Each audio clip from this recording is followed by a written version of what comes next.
Bonjour, je suis Ségolène Dreyfus-Rusnac, docteur junior en pédopsychiatrie. Je travaille actuellement au CCTEF de Caen, le CMP enfants du secteur Caen-Plaine, et je travaillais avant au centre de psychotraumatisme régional normand.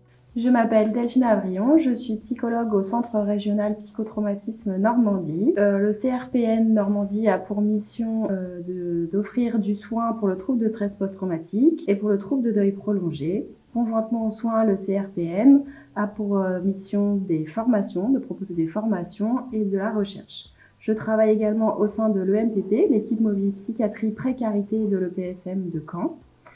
Les missions de l'EMPP sont d'évaluer et d'orienter les patients en grande situation de précarité et qui nécessitent du soin psychique. Pour faire le lien avec le docteur Carlin qui vous a présenté les psychotraumatismes, on voulait vous présenter des outils de référence, des échelles qui permettent d'évaluer les psychotraumatismes. Nous, on les utilise en soins courants au centre de psychotrauma. Ils sont aussi utilisés dans les recherches et sur diverses unités. On a d'abord la LEC5. Donc, c'est une échelle qui permet de référencer différents événements traumatiques vécus par la personne, si ça lui est arrivé, si elle en a été témoin ou pas. Et ça permet de référencer ça sans que la personne s'y expose ou qu'elle expose la personne qui verra le questionnaire. Ensuite, on a la PCL5. La PCL5, elle reprend tous les symptômes selon les différents critères du DSM-5, donc du critère B au critère E, en classant l'intensité des différents symptômes. Si le cutoff est au-dessus de 33, ça veut dire qu'il y a probablement un trouble de stress post-traumatique chez la personne. Du côté des enfants, sur le plan de la pédopsychiatrie, une branche du centre de psychotrauma normand s'est développée. Ils accueillent pour l'instant les enfants de 12 à 18 ans pour des prises en charge centrées sur le trauma et sont en cours de se développer pour accueillir des enfants de moins de 12 ans.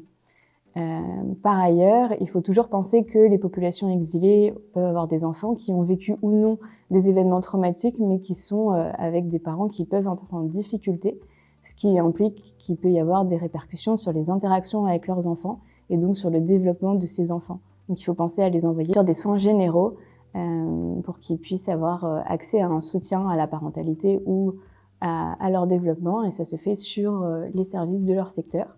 On va vous le lister avec certains services qui ont la spécificité d'être plus formés à l'accueil des populations exilées, qui vont avoir une attention particulière à avoir un interprète, à bien leur expliquer le système de soins et l'accompagnement qu'ils pourront leur proposer. La cellule d'urgence médico-psychologique, CUM, de l'EPSM de Caen, propose une consultation psychotrauma pour les victimes de traumatismes simples et récents, c'est-à-dire de la période péritraumatique à 3 mois. Au-delà de ces 3 mois, vous pourrez consulter le Centre régional psychotraumatisme Normandie du CHU de Caen, qui pourra évaluer et poser le diagnostic de trouble de stress post-traumatique. Quelle que soit la complexité du traumatisme, il prendra en charge le trouble de stress post-traumatique grâce à des thérapies qui sont scientifiquement prouvées, comme l'exposition prolongée, la thérapie des processus cognitifs et la thérapie d'exposition par l'écriture. Une antenne s'est récemment ouverte également au sein du centre hospitalier du Rouvray, en Haute-Normandie. L'équipe mobile psychiatrie précarité, le MPP de Caen, elle pourra également vous proposer une prise en charge pour les patients exilés qui souffrent de psychotraumatisme, quelle que soit leur langue et quel que soit leur statut administratif. L'orientation vers le MPP sera à prioriser pour les patients qui ont plus de mal à honorer leur rendez-vous, car grâce à ces missions d'aller vers, le MPP pourra se déplacer directement sur site, sur le centre d'accueil pour demandeurs d'asile, dans le centre d'hébergement d'urgence, etc. Il existe plusieurs équipes mobiles psychiatrie précarité sur l'ensemble du territoire normand. Vous trouverez leurs coordonnées en lien avec cette vidéo.